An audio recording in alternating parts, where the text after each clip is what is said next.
পিসির সব শেষ, এবার ভাইপো তোমার পালা। আজ সত্যিই তো হাসির মুখে আজ প্রতিবেদন বানানোর দিন। অনেক দিন ধরে অনেক মানুষের অনেক লড়াই, অনেক প্রাণও গেছে, বহু মানুষকে ঘর ছাড়া হতে হয়েছে। তারপরে আজকের এই জয়, আমি কালকে জয় নিশ্চিত হওয়ার পর থেকে একটা কথা ভাবছি, ঠিক এই ফলটা যদি তৃণমূল কংগ্রেসের হতো তাহলে বাংলার চেহারাটা আজ কি হতো। আমি বলছি না কোথাও কোথাও বিচ্ছিন্ন কিছু ঘটনা ঘটছে না, আছে তো ঘটবেই।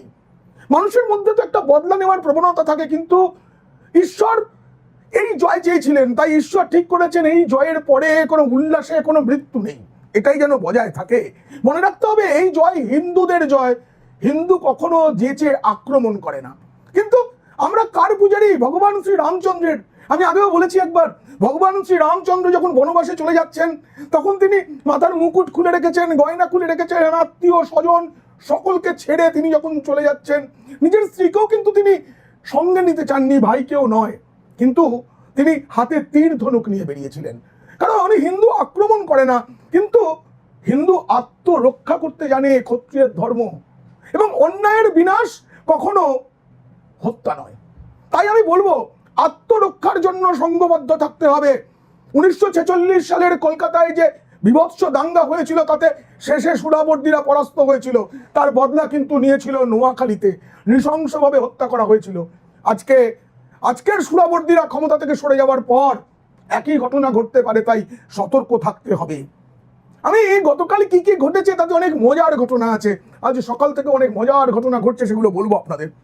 আমার অনেক আত্মীয় স্বজন ছিলেন, অনেক বন্ধু বান্ধব ছিলেন, তারা এখন ফোন করছেন, কিন্তু তারা ভুলে গেছেন আমার এখন অন্য একটা পরিবার তৈরি হয়ে গেছে।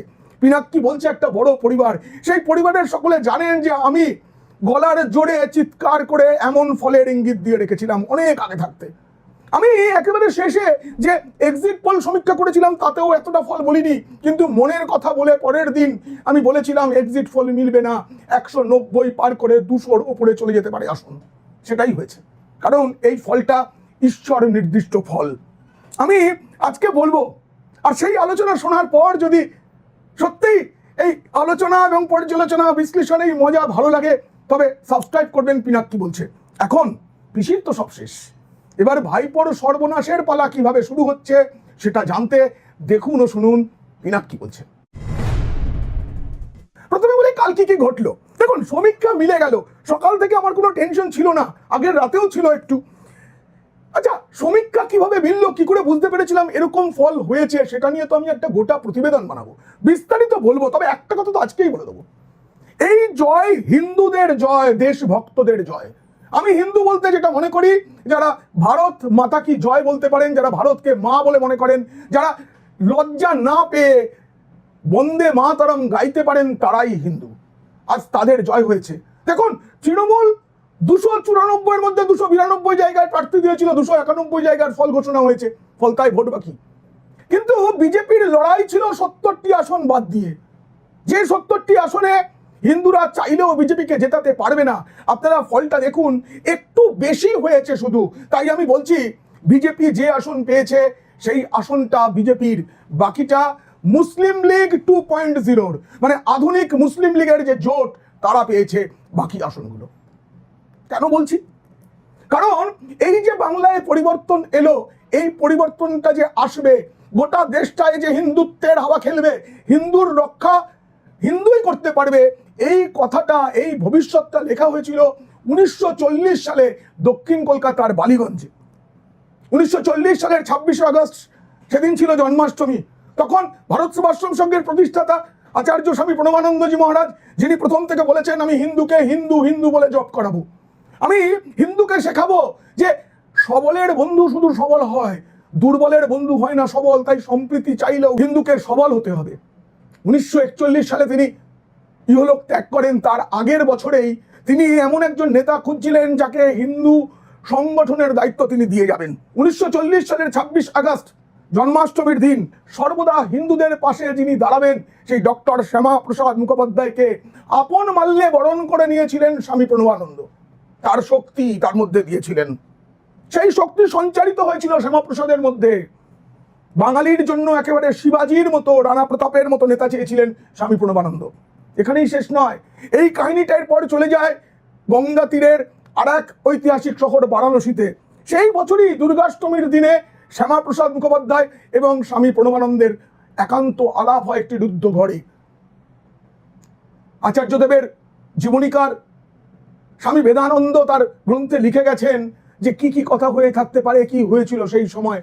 মুদ্রা কথায় সেদিনই ঠিক হয়েছিল হিন্দুদের জন্য একটি রাজনৈতিক দল হবে, সেই দল একদিন ভারতবর্ষে হিন্দুদের রক্ষা করবে। এবং পশ্চিমবঙ্গের এই যে আজকের ভূখণ্ড, যখন দ্বিজাতি তত্ত্বের ভিত্তিতে দেশটা ভাগ হচ্ছে, তখন 1/3 যিনি ধরে রাখতে পেরেছিলেন সেই সফল শ্যামাপ্রসাদ মুখোপাধ্যায়, দক্ষিণ কলকাতার শ্যামাপ্রসাদ মুখোপাধ্যায়, যিনি প্রাক্তন হলেন, তার বাড়ির কাছের শ্যামাপ্রসাদ মুখোপাধ্যায়, তার মাটিতে বিজেপির সরকার হলো, হিন্দুত্বের ধ্বজা উঠল। সকাল থেকে কাদের ফোন পাচ্ছি জানেন? সাংবাদিকতার সূত্রে অনেক নকশাল, অনেক শহুরে নকশাল, অনেক তৃণমূল, অনেক সিপিএম, অনেক নেতার সঙ্গে আমার পরিচয় দীর্ঘদিন অনেক জায়গায় চাকরি করেছি। তাদের ফোন আসছে, তারা ফোন করে বলছেন নানা কথা। হুগলির একটি গ্রাম থেকে এক তৃণমূল নেতার ভাই আমায় ফোন করে বললেন, আমার দাদা এখনো বাড়ি থেকে বেরোতে পারেনি, দাদাকে কি করে বাঁচানো যায়। এবং তোমার দাদা কি করেছিল মনে আছে? 21-এর ভোটের পর কত মানুষকে ঘর ছাড়া করেছিল মনে আছে? কিভাবে টাকা তুলেছিল? বলছে হ্যাঁ দাদা, ভুল হয়ে গেছে, ক্ষমা চাইতে চাই। এখন ক্ষমা চেয়ে লাভ নেই। আমি তাকে পরামর্শ দিয়েছি, দাদাকে বলুন কিছুদিন বাড়ির বাইরে চলে যেতে, ঘর ছাড়া হতে বলেছি। আমি একই কথা বলেছি বীরভূম থেকে আসা এক ফোনেও, যে আপাতত ঘর ছাড়া হয়ে যান। দেখুন ঘর ছাড়া হয়ে থাকার, মা বোন ভাই স্ত্রী পরিবারকে ছেড়ে দিনের পর দিন বাইরে থাকার কি আনন্দ, সেটা একবার দেখুন। হাট মাঠ নগর ছাড়িয়ে, চেনা মুখ শহর ছাড়িয়ে, অজানা প্রান্তরে, যেখানে একটি শিমুল আর আকাশ চায়ে মুখোমুখি পরস্পরে। আমার এই কবিতাটার কথা মনে পড়েছে তাদের জন্য। থাকুন তারা। অনেক অপমান, অনেক কিছু আমিও সহ্য করেছি। আমারও লড়াইটা কম দিনের নয়, বেতন কম, চাকরিতে অসম্মান, অনেক কিছু সইতে হয়েছে। যেদিন চাকরিটা ছেড়ে দিয়ে এই চ্যানেলটা খুলেছিলাম, তখন জানতাম আমি, আমার বিশ্বাস ছিল এত বন্ধু, এত বড় পরিবার আমার তৈরি হবে। আজ তাই আপনাদের সাক্ষী রেখে আমি আজ আমার গেঞ্জিটা খুলে ফেলবো। অনেকদিন এই কালো গেঞ্জি কেন পরি, তার জন্য অনেক কথা বলেছেন আমায়। অনেকদিন অনেকে আমাকে বলেছেন কালো গেঞ্জি কেন পরি। আমি বলতাম এটা শ্রীকৃষ্ণের বর্ণ। আমি প্রতিবাদ করার জন্য এই কালো গেঞ্জি পরতাম এতদিন। আজকে সত্যিই সেই দিন এসেছে যেদিনকে আমি সাদা গেঞ্জি পরে একেবারে সরাসরি আমি আপনাদের সামনে থাকবো। তবে এই গেঞ্জিটা থাকবে কারণ কাজ শেষ হয়নি। আমি কাল থেকে আবার পড়বো, কারণ আমার দুটো কাজ বাকি। তৃণমূলের এখন অনেকের মুখোশ খোলা বাকি রয়েছে, এবং দ্বিতীয় যেটা বাকি রয়েছে সেটা হচ্ছে আমাকে তো বিজেপির যে সরকার তৈরি হবে তার দিকেও নজর রাখতে হবে, আমাকে খেয়াল রাখতে হবে।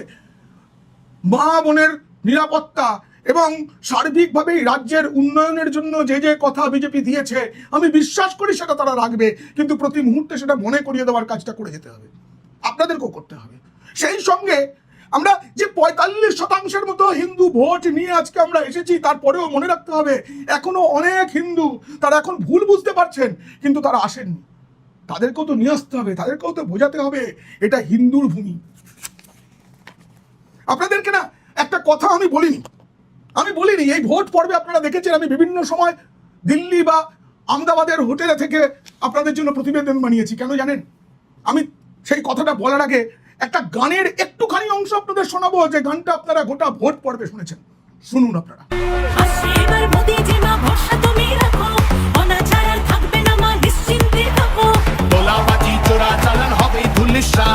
মোদিজির প্রহার যখন করবে বাজি মা, রাজ্যে উড়বে জয়ের নিশান কারখানার ধোঁয়া, বাংলার সংস্কৃতিতে লাগবে প্রাণের ছোঁয়া, বাংলা জুড়ে জয়ধ্বনি উঠবে ভারত মাতা। পাল্টানোর দরকার, চাই বিজেপি সরকার। পাল্টানো দরকার, চাই বিজেপি সরকার। শুনলেন তো বন্ধুরা, শুনলেন, পাল্টানো দরকার, চাই বিজেপি সরকার। আপনাদেরকে বলি এই গানটা এই অধম লিখেছিল। আমি ব্যক্তিগতভাবে স্লোগান, গান, এই ধরনের প্রচারমূলক জিনিসপত্র লেখা পেশাগতভাবেই আমি করে থাকি। সেই কাজটা আমি পেয়েছিলাম, আর সেই সূত্রে আমি কাজটা করেছি, এবং সেটা এত সফল হয়েছে যে তার জন্য আমার কাছে উপহার স্বরূপ এই ফুলের গোছা এবং আরও কিছু, যেগুলো আপনাদের সঙ্গে ভাগ করে নেওয়া সম্ভব নয় ভার্চুয়ালি, সেসব এসেছে গতকাল। পশ্চিমবঙ্গের বাইরের একটি কোম্পানি, তারাই কাজটা করেছেন, তাদের হয়ে আমি এগুলো করেছিলাম। আজ আমার গর্ব হচ্ছে, চোখে জল আসছে, কিন্তু আমি সংবরণ করে রাখবো, কারণ পিসির সর্বনাশ যে হয়েছে সেটা তো বলতে হবে, সেটা বলতে হবে। নিজের সাফল্যের কথা বলতে আমি বসিনি। পিসি যদি শুভেন্দু অধিকারীকে যোগ্য সম্মানটা দিতেন তাহলে তাকে আজকে এই সর্বনাশটা দেখতে হতো না। শেষ মুহূর্ত পর্যন্ত কালকে আমি প্রতিবেদন করতে পারিনি, কারণ আমি সকাল থেকে রেজাল্ট দেখা নয়, আমি বারবার বলেছিলাম এই দিনটাই আসল, গণনার দিনটাই আসল, নজর রাখতে হবে। আমি সারা দিন ভবানীপুরের ভোট গণনা যেখানে হয়েছে সেখানে ছিলাম। আমি দেখেছি সেখানে কিরকম লাট সাহেবের মতো ভাইপো ঢুকেছিল, না আর বাবু শব্দটা ব্যবহার করবো না, অনেক সম্মান দিয়েছি, তাকে দূর দূর করে বের করে দেওয়া হয়েছে, কারণ সেখানে তার ঢোকার অধিকার ছিল না। তারপর দেখেছি কিরকম অসহায়ের মতো মুখ নিয়ে তার পিসি একটা সময় বেরিয়ে গেলেন এবং মিথ্যা অভিযোগ করলেন তাকে নাকি আঘাত করা হয়েছে, কোনো প্রশ্ন ছিল না। তাকে সব রকমের সহযোগিতা করেছে কেন্দ্রীয় বাহিনী, আমি নিজের চোখে দেখেছি। ওই ভিড়ের মধ্যে দিয়ে তার যাতে কোনো অসুবিধা না হয় তাকে কিভাবে পুলিশ এবং কেন্দ্রীয় বাহিনী তাকে ওই ভিড়ের মধ্যে দিয়ে বের করে নিয়ে গেছে সেটা আমি নিজের চোখে দেখেছি। তাই আমি বলবো না। মমতা বন্দ্যোপাধ্যায় খুব দাবি করতেন অভিষেক নাকি একদম ছোট বয়স, 1.5-2 বছর বয়স, তখন থেকেই নাকি তিনি রাজনীতি করেন। বলতেন তিনি যে দিদিকে তোমরা মারলে কেন, জবাব দাও, সিপিএম জবাব দাও। এইসব মিথ্যে বলে তিনি ভাইপোকে প্রতিষ্ঠিত করতে চেয়েছিলেন, কিন্তু জানেননি যে তিনি নিজের প্রতিষ্ঠা রাখতে পারবেন না, কারণ তিনি মিথ্যা বলেছেন। বাঙালিকে দিনের পর দিন ঠকিয়েছেন, হিন্দুদের অপমান করেছেন। তিনি বলেছিলেন একটা সম্প্রদায় নাকি 1 সেকেন্ডে হিন্দুদের 12টা কেন 13টা বাজিয়ে দিতে পারে। কালকে আমি ফেসবুকে পোস্ট করেছিলাম যে একটা জাতি, হিন্দু নামে একটা জাতি 1 সেকেন্ডে, একটা ভোট দিতে 1 সেকেন্ডের মতোই তো সময় লাগে, 1 সেকেন্ডে পিছিয়েই তোমার 12টা বাজিয়ে দিয়েছে, 13টা বাজিয়ে দিয়েছে, তোমার কেরিয়ার শেষ। আমি আজকে বলছি আপনারা লিখে নিন, মমতা বন্দ্যোপাধ্যায়ের রাজনৈতিক জীবন শেষ। তিনি পর 2বার হেরেছেন। তিনি অতীতে 1989 সালে যাদবপুর লোকসভা আসন থেকে হেরেছিলেন, কিন্তু তৃণমূল সবসময় সেটা চাপা দেওয়ার চেষ্টা করতো। শুভেন্দু অধিকারী কখনো জেতেননি, এরকম হয়নি। বরাবর শুভেন্দু অধিকারী কিন্তু নির্বাচনে জিতেছেন, বারবার জিতেছেন। মমতা বন্দ্যোপাধ্যায় পর 2বার হারলেন। আমার দুঃখ হচ্ছে তিনি হারের হ্যাট্রিকটা করতে পারবেন না, কারণ এর পরের কোনো নির্বাচনে তার দাঁড়াবার শক্তিটা রইল না। তিনি এত ঘৃণার পাত্র হয়ে গিয়েছেন বা পাত্রী হয়ে গিয়েছেন, তিনি বাড়ির বাইরে পা রাখতে লজ্জা পাবেন, আর পা রাখতে পারবেন না। তার নিজের পাড়া ভবানীপুর তাকে ভোট দেয়নি। একমাত্র ওয়ার্ড 77 নম্বর যেখানে মুসলিমদের বাস, সেখান থেকেই যেটুকু ভোট পাওয়ার পেয়েছেন, তাও সেখানে মুসলিমদেরও একটা অংশ মমতা বন্দ্যোপাধ্যায়কে ভোট না দিয়ে সিপিএম কে দিয়েছে, কংগ্রেসকে দিয়েছে। কি মুখ দেখাবেন তিনি? হেরে যাচ্ছেন বুঝেও তড়িঘড়ি ইস্তফা দিতে তার মন চায়নি, চাইবে না, তিনি কোনো দখল করে থাকতে চাইবেন। কিন্তু আমি বলেছিলাম না, ফাইল সরিয়ে ফেলতে চাইবেন। নির্বাচন কমিশন তথা কেন্দ্রীয় বাহিনী তার আগে থাকতেই পশ্চিমবঙ্গের সর্বত্র যেখানে যত সরকারি দপ্তর আছে তার পাহারা দেওয়া শুরু করে রেখেছে, তার দখল নিয়ে রেখেছে। সেই সুযোগটাও আর এলো না। ভাইবাবু কি বলেছিলেন, 4 তারিখের পরে ডিজে বাজাবেন, রবীন্দ্রসঙ্গীতের সঙ্গে ডিজে। কবিপক্ষ শুরু হচ্ছে 9 তারিখ, আর সেই দিন থেকে রাজ্যে কিন্তু বিজেপির কাল শুরু হচ্ছে, পক্ষ নয়। ওই সময় আবার কিছুদিন এখন ডিগবাজি পক্ষও চলবে, কিন্তু ডিগবাজি তো খেতে হবে মানুষকে। একে একে তো মানুষ আসবেন, ভিড় বাড়াবেন তো আমাদের দিকে। ভুল বুঝতে পারা হিন্দুরা তো আবার সংঘবদ্ধ হতে চাইবেন, তাদের তো সুযোগ দিতে হবে, কিন্তু ধীরে ধীরে ধীরে কিছুদিন তারা থাকুন, বাইরে বাইরে কাটান, যেমন করে এতদিন বিজেপি নেতাদের কাটাতে হয়েছে, বিজেপির কর্মীদের কাটাতে হয়েছে, যেভাবে রক্ত ঝরেছে আমি চাই না, কারো কল ফাঁকা হবে না, কোনো মা বিধবা হবেন না আমি চাই, কিন্তু সাজা পেতে হবে তো। কেন্দ্রীয় স্বরাষ্ট্রমন্ত্রী অমিত শাহকে হুমকি দিয়েছিলেন, ভাইপো বাবু ক্ষমতা থাকলে 4 তারিখ বেলা 12টার পর বাংলায় থাকবেন। অমিত শাহ আসেননি, পাত্তা দেননি।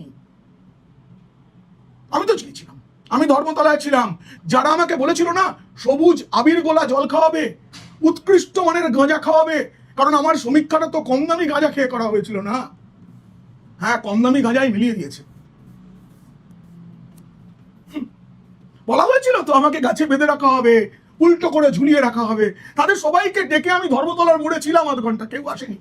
কিন্তু আপনাদের মধ্যে অনেকে সেদিন এসেছিলেন, সেইখানে এসে আমাকে আবির মাখিয়েছেন, আমি কিছু বলিনি, ঢোল পিটিয়েছেন, ছবি তুলেছেন, আমি সবকিছু উপভোগ করেছি, আনন্দ পেয়েছি।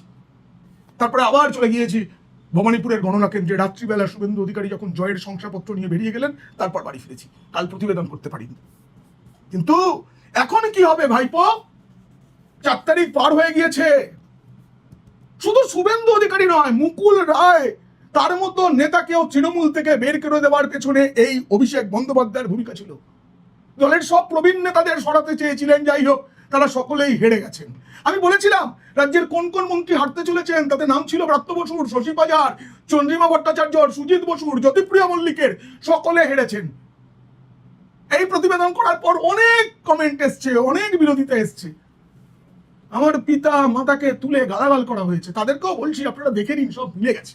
কি করে মেলালাম সেটা তো একটা গোটা প্রতিবেদন হবে, কিন্তু আপাতত এইটুকু আপনারা জানুন।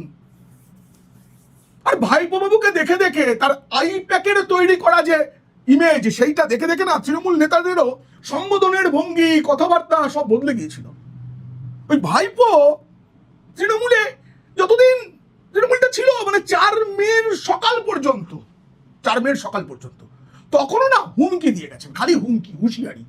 31 করব, গদ্দারকে শেষ করব, নন্দীগ্রামেও হারাবো। অনেক ইউটিউবারও ছিলেন, তারা পেটের দায়ী হয়তো সত্যটা বলেননি, আমি এইটুকুই তাদের জন্য মনে করি। তারা চটি চাটা আর বলছি না, কিন্তু তারা তো আবার উল্টো দিকের জুতো, চটি, গামবুট সব চাটতে শুরু করবেন। আমার দরকার হবে না, আমি কাল থেকে আবার কালো গেঞ্জি পরবো। আজকের দিনটা তো আনন্দের দিন, আপনাদের সঙ্গে আমি খোলামেলা অনেক কথা শেয়ার করলাম, যেটা আমি আগে কাউকে বলিনি। আমি সেগুলো আজকে বললাম আপনাদের। কাল থেকে তো আমি আবার কালো গেঞ্জি পরবো, আবার তো আমি নজর রাখবো কেমন করে চলছে, হিন্দুরা সুরক্ষিত আছেন তো, অনুপ্রবেশকারীদের তাড়ানো শুরু হচ্ছে তো, বাংলাদেশের সঙ্গে পশ্চিমবঙ্গের বর্ডার সিল হচ্ছে তো, এগুলোর দিকে তো নজর রেখে যেতে হবে, সেটা আমি করব। কারো বুট, চটি, গামবুট কিচ্ছু আগে চাটতে হবে না, আপনারা আছেন আমার সঙ্গে, আমি জানি। একটা দল শুধু হুমকির ওপরে ছিল গত কয়েকটা বছর, শুধু হুমকি, হুঁশিয়ারি, তোকে দেখে নেবো, তোকে মেরে ফেলবো, 4 তারিখের পর খেলা হবে। অজস্র কমেন্ট না, আমি তাদেরকে বলছি, আমি আগে বলেছি, এরা সামান্য পয়সার জন্য, রোজগার নেই কি করবে, তার জন্য তৃণমূল থেকে সামান্য পয়সা নিয়ে আইপ্যাক নিযুক্ত এইসব ছেলে মেয়েরা কমেন্ট করতো সারাদিন। কে বাঁচাবে তাদের, মানে লজ্জা থেকে?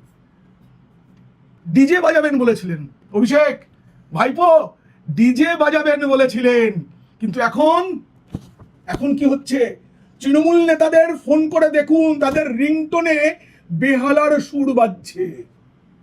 বিজেপি দপ্তরে সানাই, কোথাও কোথাও তৃণমূলের দপ্তর দখল করছে শুনেছি বিজেপির কর্মীরা, কিন্তু এটা তো দখল নয়। আমি বলেছিলাম শূন্য থেকে মহাশূন্যে যাবে, কিন্তু মেলেনি। কি ফল হয়েছে? ডোমকলে মুসলিম লীগ 2.0 হিসেবে একটি আসন পেয়েছে সিপিএম। আর গোটা পশ্চিমবঙ্গের বাকি আসনের মধ্যে শুধু উত্তরপাড়ায় মীনাক্ষী মুখোপাধ্যায় তার জমানতটা বাঁচাতে পেরেছেন। বাকি যেটুকু টাকা নির্বাচন কমিশনকে তারা দিয়েছিলেন সেটা ভারত সরকারের সম্পদ হলো, মানে নির্বাচন কমিশনের। এখন তৃণমূল নেতারা ওই বেহালার সুর যাদের মনে সর্বত্র বাজছে, তারা এখন এই সামান্য পিনাককেও ফোন করছেন। কিন্তু আমার ওই একটা কথা, আপনি যা করেছেন তার প্রায়শ্চিত্তটা করে নিন, তারপর সব স্বাভাবিক হয়ে যাবে। আমি অভিষেক ভাইপোকে বলতে চাই, আপনি কি করবেন বলুন তো এবার? পিসি তো হাত ধরে রাজনীতিতে নিয়ে এসেছেন, প্যারাসুটে করে নেমেছিলেন। আপনি তো রাস্তা পার হতে পারেন না পুলিশের হাত না ধরলে। পুলিশ তো আপনাকে রাস্তা পার করিয়ে দেয়। কিভাবে রাস্তা পার হতে হয় জানেন? চিরটা কাল তো লম্বা কনভয় নিয়ে ঘুরেছেন, আপনার আগে পেছে পুলিশ ঘুরতো। এখন পুলিশ ছাড়া কি ডায়মন্ড হারবারেও যেতে পারবেন? মানিকতলার মোড়ে দাঁড়াতে পারবেন পুলিশ ছাড়া? 5 মিনিটের জন্য পারবেন? সাহস নেই। দেখেছেন তো, আপনাদেরও দেখাই বন্ধুরা, হরিশ চ্যাটার্জি স্ট্রিট, মাননীয় প্রাক্তন, তার যে বাড়ির গলি, তার মুখে এই যে দেখুন 4 মেয়ের ছবি। 4 মেয়েও সিজার্স ব্যারিকেড বলা হয়, এই ব্যারিকেড রাখা থাকতো, ওখান থেকে কেউ স্বাভাবিক যাতায়াত করতে পারতো না। আর 5 মে সকালের ছবি দেখুন, এটাই পরিবর্তন। সবার জন্য রাস্তা খোলা। ভাইপো বাবু আর বিশাল কনভয় থাকবে না। আপনার ওই শান্তিনিকেতনের তলায় বাড়ির সামনে পুলিশের যে ক্যাম্প বসানো আছে আর থাকবে না। ওই রাস্তা দিয়ে মিছিল নিয়ে যেতে হলে আদালতের অনুমতি নিতে হতো, আর নিতে হবে না। আপনি রাস্তা পার হওয়াটা শিখুন। বাড়িটা তো অনেক বড়, বাড়ির ভেতরে এই একটা জায়গাকে রাস্তা মনে করে নিন, রাস্তা মনে করে সেখানটা দিয়ে হাঁটুন। কাল থেকে আবার আসছি কালো গেঞ্জি পরে। আমার এই চ্যানেল শুরু করার যে লক্ষ্য ছিল সেটা হচ্ছে তৃণমূলের নোংরামো ফাঁস করা। সেসব এখনো অনেক বাকি আছে।